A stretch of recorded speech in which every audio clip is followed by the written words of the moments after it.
Students. तो बच्चों atom वाले चैप्टर के जे मेन के क्वेश्चन चल रहे थे। मॉडर्न फिजिक्स चैप्टर नंबर आपका मॉडर्न के हिसाब से चैप्टर 2 है, ठीक है, और एनसीईआरटी के हिसाब से चैप्टर नंबर 12। चलो क्वेश्चन करते हैं। क्वेश्चन नंबर 6 पे आते हैं। क्या बोला है जरा ध्यान से समझिएगा। इसमें बोला है angular momentum for electron in Bohr orbit is L. मान लीजिए कोई इलेक्ट्रॉन किसी ऑर्बिट में घूम रहा है, उस ऑर्बिट के अंदर उसका एंगुलर मोमेंटम एल है।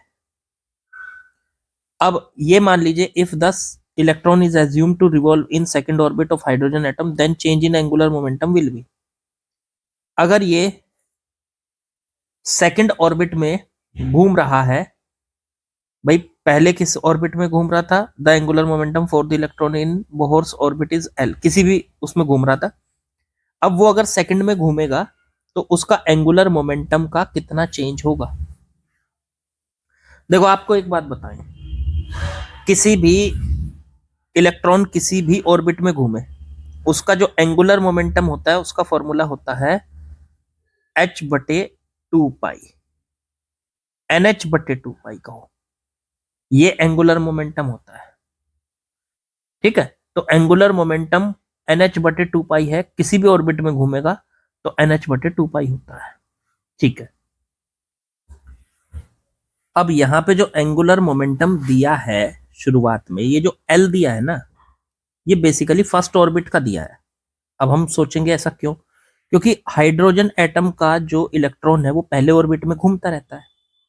अब पहले से बदल के वो अगर दूसरे में जंप कर जाएगा तो उसका एंगुलर मोमेंटम कितना हो जाएगा, ये हमें निकालना है। मान लो पहले में L1 है और दूसरे में L2, तो ये निकालना है। तो पहले का एंगुलर मोमेंटम L1 निकाल लो।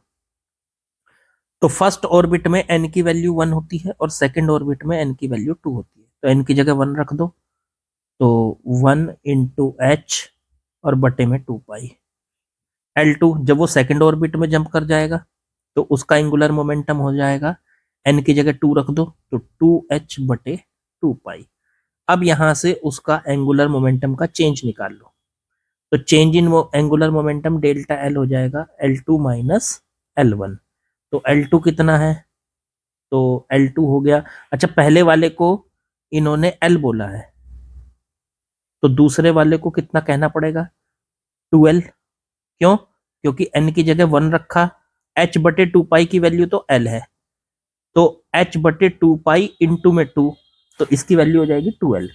तो इनका एंगुलर मोमेंटम का चेंज आ जाएगा 2L माइनस L मतलब L। तो ये एंगुलर मोमेंटम का चेंज आ गया, डेल्टा L की वैल्यू L आ गई। तो option number C is correct. तो बिल्कुल आसान सा सवाल था, इसमें कुछ भी दिक्कत आपको होनी नहीं चाहिए। चलो अब आगे बढ़ते हैं। चलो बच्चों नेक्स्ट क्वेश्चन में आते हैं। क्या दिया है जरा पहले ही समझेंगे। इन्होंने कहा the ratio of wavelength of spectral lines H alpha and H beta in the बामर series. पहले तो मैं याद दिलाता हूं आपको बामर सीरीज होती क्या थी।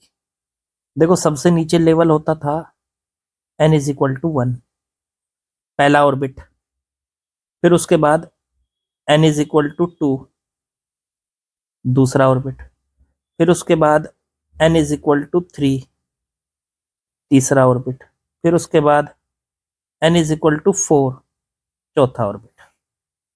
अब सोचो पहले 2 से जब 1 में आता है इलेक्ट्रॉन तो ये पहली लाइन बनती है, ऐसे ही जब 3 से 1 में आता है तो ये दूसरी लाइन बनती है, जब 4 से 1 में आता है तो ये तीसरी लाइन बनती है। इस तरीके से ये जो लाइनें बनी है इनको कहते थे कौन सी सीरीज होती थी, ये लाइमन सीरीज, याद आ गई। अब ऐसे ही अगर 3 से 2 में आएगा या फिर 4 से 2 में आएगा तो ये जो सीरीज बनती है ये बनती है बामर सीरीज। ठीक है ना, या फिर 5 से 2 में आएगा। तो ये वाली जो सीरीज बनती है ये होती है Balmer series, n is equal to 5 से। तो जब भी आपका इलेक्ट्रॉन कहीं से भी 1 में आता है तो बनती है लाइमन सीरीज, और किसी भी ऑर्बिट से सेकंड ऑर्बिट में आता है, n इज इक्वल टू 2 में आता है तो बनती है बामर सीरीज। ऐसे ही बनती थी फिर लाइमन बामर ब्रैकेट पास्चन ब्रैकेट फुंड, ये वाली बनती थी। तो इसी तरीके से लाइमन बामर पास्चन ब्रैकेट फुंड 5 तरीके की सीरीज होती थी। अब ये जो बामर सीरीज है ना, ये जो सेकंड नंबर वाली है, ये जो बामर सीरीज है, बामर सीरीज की जो पहली लाइन है ना उसे एच अल्फा कहा जाता है। बामर सीरीज की जो दूसरी लाइन है उसे एच बीटा कहा जाता है। बामर सीरीज की तीसरी लाइन को एच गामा कहा जाता है। तो आप यहाँ पे साफ साफ देख सकते हो, जब इलेक्ट्रॉन 3 से 2 में आता है तो एच अल्फा लाइन बनती है। ये जो एच अल्फा लाइन बन रही है यहाँ पे देखो, जहां मैं एरो घुमा रहा हूं, ये पार्ट, ये जो इलेक्ट्रॉन है 3 से 2 में आ रहा है, तो एच अल्फा में बस ये याद रखो 2 से 3 में पार्ट वो आ रहा है इलेक्ट्रॉन। जब 2 से 3 में इलेक्ट्रॉन आएगा तो फोटोन को छोड़कर आता है, फोटोन को इमिट करके आता है। तो उस फोटोन की वेवलेंथ कितनी होती है, मान लिया मैंने उस फोटोन की वेवलेंथ है λ1, उसको निकालने के लिए फॉर्मूला लगाते हैं 1/λ1 इज इक्वल टू, और फॉर्मूला होता है जेड स्क्वायर। अब ये हाइड्रोजन स्पेक्ट्रम है तो जेड की वैल्यू तो 1 ही रख दो बस। तो r इंटू 1/n1, ये जो है आपका n1 का काम करेगा, और ये जो है आपका n2 का काम करेगा। तो 1/2 का स्क्वायर माइनस 1/3 का स्क्वायर। अब आप फिर से समझ लो कि जब इलेक्ट्रॉन 3 से 2 में आ रहा है तो कितनी वेवलेंथ का फोटोन छोड़ के आएगा, आप इस फॉर्मूले से निकाल सकते हो। n1 की जगह 2 रख दिया आपने, और n2 की जगह 3 रख दिया। ये अब एच अल्फा के लिए निकालें, अब एच बीटा के लिए, एच बीटा के लिए, तो एच बीटा मतलब दूसरी लाइन। दूसरी लाइन देखो कहां से कहां, इलेक्ट्रॉन 4 से 2 में आ रहा है, तो इसमें आ रहा है 4 से 2 में, तो इसकी जो वेवलेंथ होगी λ2, तो 1/λ2 r इंटू 1/, अब n1 की जगह 2 का स्क्वायर और माइनस 1/n2, n2 हो गया 4 का स्क्वायर। ये काम n2 का करेगा, n1 का करेगा। पहले 2 से 4 में आ रहा था, 2 से 3 में, 4 से 2 में, हाँ चलो 2 से 4 लिख लो, 4 से 2 लिख लो, एक ही बात है। वैसे 4 ये यहाँ पे ना 2 से 3 नहीं, ये 3 से 2 में आ रही थी। जो ऊपर से इलेक्ट्रॉन जो होता है वो 3 से 2 में आ रहा था पहले वाले केस में, तो 3 से 2 में आ रहा था, 3 से 2 में, ये गलत है। ठीक है, 3 से 2 में, इसमें 4 से 2 में आ रहा है, तो 1/2 का स्क्वायर माइनस 1/, अच्छा आप कंफ्यूज हो जाओगे कि सर n1 किसको लें n2 किसको लें, तो दोनों में से किसी को भी ले लो, कोई फर्क नहीं पड़ता, पर बस ऐसे ले लो कि लैम्डा की जो वैल्यू आए वो पॉजिटिव आए, तो इसलिए 2 को पहले रखना पड़ेगा, छोटी वैल्यू को पहले रखना पड़ेगा, और बड़ी वैल्यू को बाद में रखना पड़ेगा। तो n1 को हमेशा जब भी लोगे तो जो छोटा है स्मॉल है उसको n1 ले लिया करो, और जो n2 है वो जो उन दोनों में से जो बड़ा है लार्ज है उसको n2 ले लो। तो 4 से 2 में आ रहा है तो n1 लेंगे 2 को, और 4 को लेंगे n2, तो वही लिखा मैंने यहाँ। अब इन दोनों का रेशो करना है 1/, या पहले इसको सॉल्व कर लो चलो, या चलो रेशो कर दो सीधा सीधा, तो 1/λ1 बटे में 1/λ2 बराबर r इंटू ऊपर बन गया 1/2 का स्क्वायर 4 माइनस 1/9, ऐसे नीचे r इंटू 1/4 माइनस 1/16, r से r कट गया, ये ऊपर चला जाएगा, λ2/λ1 आ गया। इसे सॉल्व करेंगे, ये आ गया 36, तो 9 माइनस 4, और बटे में इसे सॉल्व करोगे तो ये आ जाएगा आपका 16, और 16 4 माइनस 1, ये बच गया था आपका बच्चों। ठीक है, तो ये यहाँ जाएगा, ये यहाँ जाएगा, इसको सॉल्व कर लो। ऊपर बचा 5/36 और इनटू में 16/3, ये बच गया। चलो किससे काट सकते हो? 4 से काट लो, 9।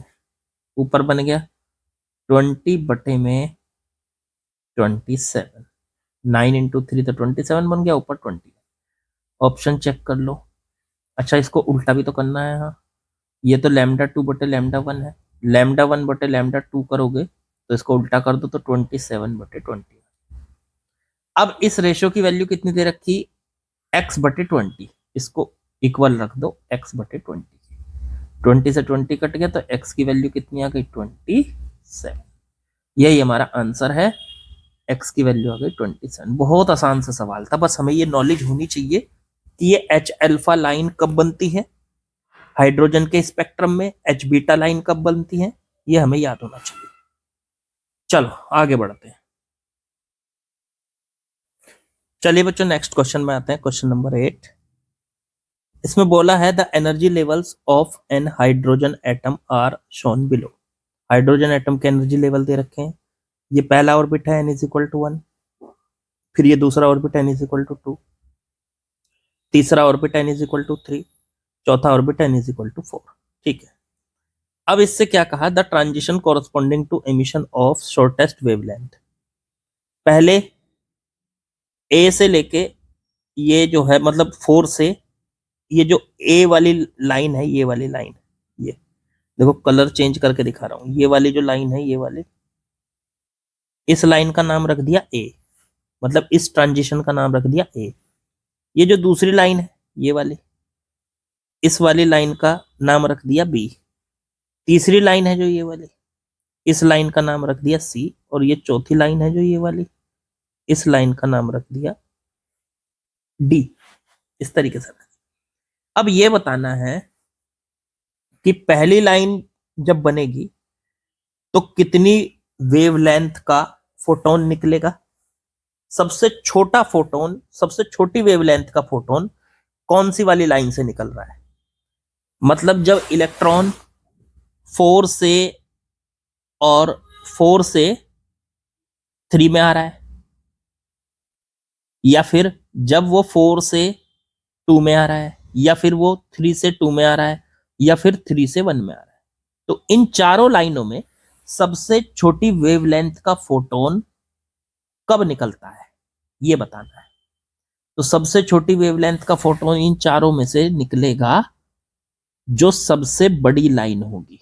क्यों? क्योंकि फोटोन की जो एनर्जी होती है E, वो hc/λ होती है।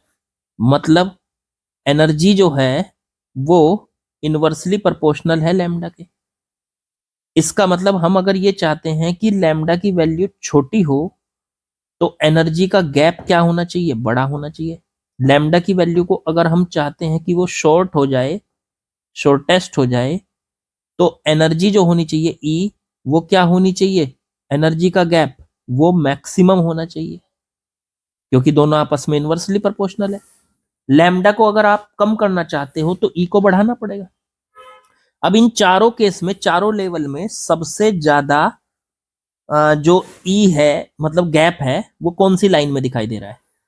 तो E को देखने के लिए आपको ये ध्यान करना है कि इन चारों लाइनों में सबसे लंबाई वाली, सबसे लेंथ वाली लाइन कौन सी है? तो सर वो तो ये है डी।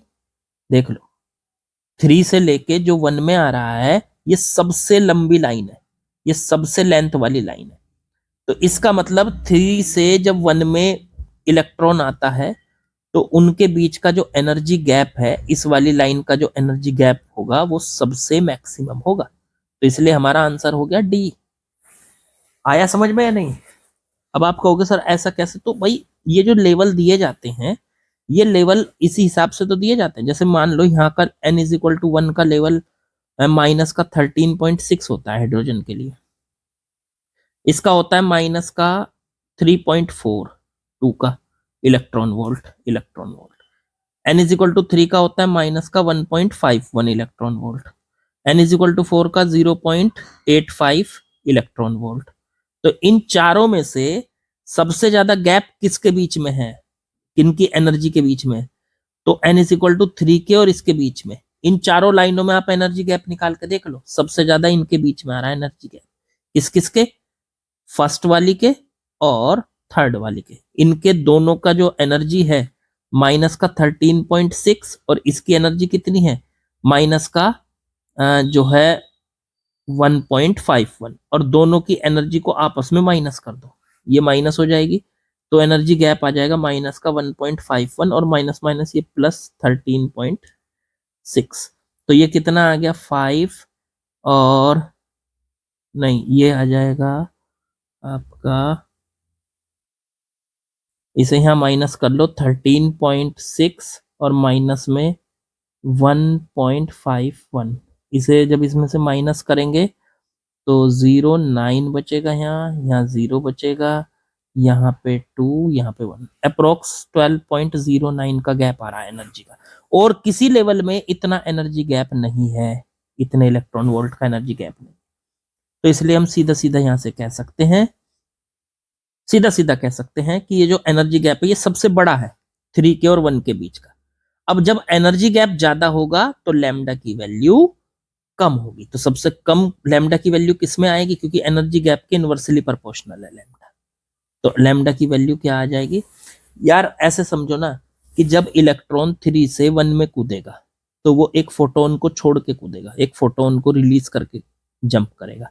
तो कितना फोटोन की एनर्जी का जंप करके कूदेगा, जितना इन दोनों लेवल के बीच की एनर्जी का गैप, मतलब 12.09 को जंप करके वो कूद, मतलब जंप 12.09 का फोटोन निकाल के और तब वो 3 से 1 में आएगा। तो उस की जब एनर्जी ज्यादा होगी फोटोन की तो उसकी वेवलेंथ कम होती है। जितनी ज्यादा एनर्जी का फोटोन होता है उतनी वेवलेंथ कम होती है। यहाँ पे ये बताने की मैंने कोशिश की। तो ये ना 1 सेकंड का सवाल था बस। आपको सीधे ये देखना है कि इन सारी लाइनों में सबसे बड़ी लाइन कौन सी है, सबसे लंबी लाइन कौन सी है।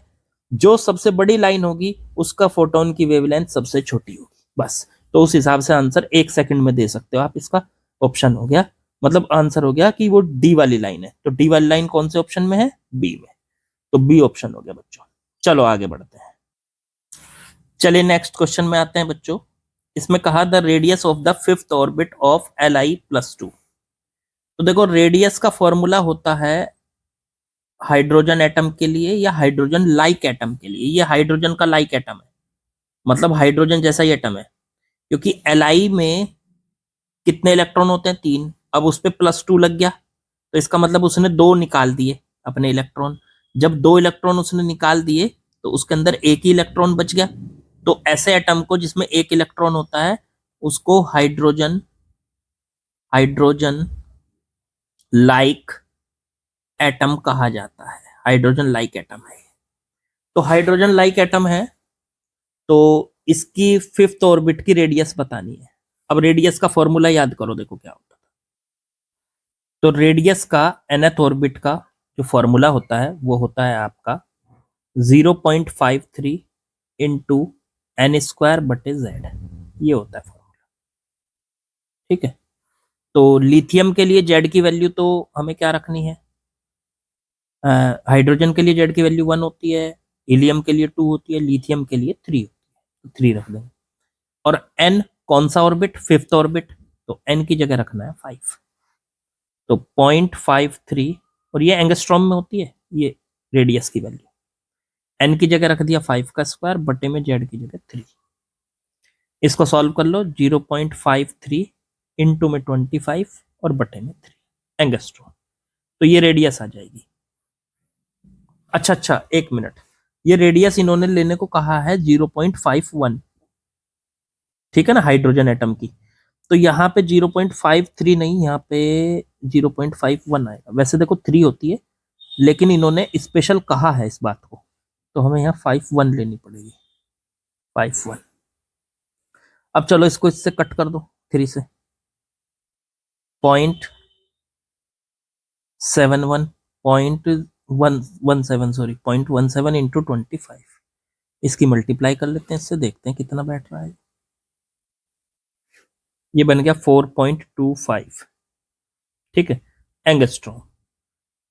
ठीक, अब लेकिन इन्होंने कहा है कि 10 की पावर -12 में लिखेंगे तो कितना लिखेंगे, ये है फिलहाल 4.25 इंटू 10 की पावर -10 मीटर। अगर -12 लिखोगे तो 425 इंटू 10 की पावर -12 मीटर लिख लो इसको। अब देखो 10 की पावर -12 तो यहाँ है, ये भी है यहाँ, इससे पहले क्या आएगा, तो हमारा आया है 425, तो यहाँ आंसर आ जाएगा 425। ये बिल्कुल आसान सवाल था, इसमें कुछ नहीं था, बस फॉर्मूला हमें पता होना चाहिए, इजीली हम इसको कर सकते थे। चलो आगे बढ़ते हैं। चलिए नेक्स्ट क्वेश्चन में आते हैं बच्चों, देखो क्या बोला है इसमें। इन्होंने कहा experimentally it is found that 12.8 electron volt energy is required to separate a hydrogen atom into proton and in an electron. So orbital radius of the electron in the hydrogen atom is this value of x. बहुत आसान है। देखो मान लो ये बीचों बीच है hydrogen का nucleus, मतलब प्रोटॉन, हाइड्रोजन के न्यूक्लियस में प्रोटॉन ही होता है। बाहर घूम रहा है इलेक्ट्रॉन, लेकिन इन्होंने ये नहीं कहा कि वो पहली ऑर्बिट में घूम रहा है, कोई सी भी ऑर्बिट में घूम रहा होगा, ये इलेक्ट्रॉन घूम रहा है यहाँ, पहली ऑर्बिट में नहीं कहा, फिर से सुन लो, पहली ऑर्बिट में नहीं बोला, किसी और ऑर्बिट में वो घूम रहा है। अब इस इलेक्ट्रॉन को पूरी तरीके से बाहर निकालने के लिए, मतलब प्रोटॉन को और इलेक्ट्रॉन को एक दूसरे से दूर करने के लिए जो एनर्जी है वो हमको दे रखी है, प्रोटॉन को और इलेक्ट्रॉन को एक दूसरे से दूर करने। अच्छा, प्रोटॉन और इलेक्ट्रॉन को एक दूसरे से दूर करने के लिए जो एनर्जी होती है उसको कहते हैं बाइंडिंग एनर्जी। तो बाइंडिंग एनर्जी दे रखी है 12.8 इलेक्ट्रॉन वोल्ट, ये बाइंडिंग एनर्जी दे रखी है। अच्छा, ये बाइंडिंग एनर्जी है, तो अब ये पूछा है कि इसकी, ये इलेक्ट्रॉन जहां घूम रहा है इसकी रेडियस कितनी होगी, मान लेते हैं इसकी रेडियस r होगी, तो ये रेडियस हमें बतानी है, ये रेडियस कितनी होगी, बाइंडिंग एनर्जी आपको दे रखी है। चलो जी बताएंगे। अब बाइंडिंग एनर्जी से इसको कैसे सॉल्व करना है जरा समझते हैं। एक बात बताओ, पहले तो मैं आपको एक याद दिलाता हूं कुछ ये एनर्जी के बारे में। जब इलेक्ट्रॉन किसी ऑर्बिट में घूमता है उसके पास दो तरीके की एनर्जी होती है। काइनेटिक एनर्जी, वो होती है ½ mv²। Potential energy, potential energy किस वजह से होती है, इलेक्ट्रॉन पे प्लस चार्ज है, प्रोटॉन पे माइनस चार्ज है, वो सॉरी इलेक्ट्रॉन पे माइनस चार्ज है, प्रोटॉन पे प्लस चार्ज है, तो दोनों चार्ज के बीच में एनर्जी जो होगी वो होती है 1/4πε0 Q1 Q2। तो E, ये तो प्रोटॉन का चार्ज हो गया प्लस E, और इलेक्ट्रॉन का चार्ज माइनस E, और बटे में इनके बीच का गैप R, ये हो गई इसकी potential energy. Potential energy minus में आती है, इसको सॉल्व करके हम ये भी लिख सकते हैं 1/4πε0 को मैं K लिख लेता हूँ, E को बाहर ले लिया तो E का वो E और इंटू E की मल्टीप्लाई कर ली, माइनस बाहर ले लिया और बटे में R, ये बन गई पोटेंशियल। अब जो टोटल एनर्जी होती है वो पोटेंशियल एनर्जी की आधी होती है, तो टोटल एनर्जी हो गई माइनस का KE² और बटे में 2 कर दिया मैंने, हाफ कर दिया। और जो बाइंडिंग एनर्जी होती है वो टोटल एनर्जी में से माइनस हटा दो, तो KE² बटे 2R, ऐसे कह लो। ये बाइंडिंग एनर्जी का फॉर्मूला, ये बाइंडिंग एनर्जी का फॉर्मूला। तो इस हिसाब से बाइंडिंग एनर्जी को हम कैलकुलेट कर सकते हैं इस फॉर्मूले से, और बाइंडिंग एनर्जी इन्होंने यहां दे रखी है। चलो बाइंडिंग एनर्जी की वैल्यू उठा के यहां रखो, इससे R पता चल जाएगा। 12.8 इलेक्ट्रॉन वोल्ट बराबर के की वैल्यू 4 इंटू 10 की 9 इंटू 10 की पावर, ये हो जाएगा 9 इंटू 10 की पावर 9। ई की वैल्यू 1.6 इंटू 10 की पावर -19 का होल स्क्वायर, और बटे में 2R, R हमें निकालना है। लेकिन ये एनर्जी जूल में आई, ये इलेक्ट्रॉन वोल्ट में है, तो जूल से अगर इलेक्ट्रॉन वोल्ट में बदलना हो तो क्या करना पड़ेगा, अगर जूल से इलेक्ट्रॉन वोल्ट में बदलना हो तो ये फिलहाल जूल में है और इधर इलेक्ट्रॉन वोल्ट में। अब या तो इलेक्ट्रॉन वोल्ट को जूल में बदल लो, इलेक्ट्रॉन वोल्ट को जूल में बदलने के लिए 1.6 इंटू 10 की पावर -19 से मल्टीप्लाई कर दो। अब ये इलेक्ट्रॉन वोल्ट हट जाएगा, यहाँ से जूल आ जाएगा, जूल से जूल कट गया, इसकी एक पावर से एक पावर कट गई, ये आ गया यहाँ से, इस r को यहाँ ले आओ और ये 12.8 इसके बटे में चला गया, तो 9 इंटू 10⁻9 इंटू 1.6 इंटू 10⁻−19 और बटे में 2, r की जगह आ गया 12.8। इससे इसको काट के देखो, अगर ये कट रहा हो तो पॉइंट हटाओ ऊपर, 10 से मल्टीप्लाई, या एक काम करो ना, सीधे हटा दो, पॉइंट नीचे से भी हटा दिया ये और ये भी हटा दिया। अब क्या 16 से ये कट रहा है, इसको काट के देखो, 1 to 8 आ गया, या 9 से कट रहा हो, पहले 2 से इसको काट देते हैं, 8 आ गया, 8 से इसको काटने की कोशिश करते हैं, हाँ कट रहा है, 8 1 जा 8, 4 6 आ गया, 6 आ गए, हाँ यही आ गया। और ऊपर बचता है अब आपका 9 इंटू 10⁻9 -19, तो 10⁻−10 बच गए, और बटे में 60। चलो जी, अब इसने पूछा क्या था कि अगर 9 बटे x है तो 10⁻−10 मीटर, ये पूरा किसके, r की वैल्यू हमारी जो आई है वो 9 बटे 16 इंटू 10⁻10 आ गई। अब इसको उन्होंने कितना दिया है, 9 इंटू 10⁻10 बटे x, इसको दिया है 9 इंटू 10⁻10 बटे x के बराबर। देखो 9 से 9 कट गया, 10⁻x, 10 से 10⁻10 कट गया, इसकी मल्टीप्लाई कर ली तो x बराबर 16 आ गया। इसका मतलब यहाँ पे r की वैल्यू जो उनके हिसाब से आई है इतने मीटर, उसमें x की वैल्यू हो गई, x की वैल्यू 60, तो आंसर बन गया 60।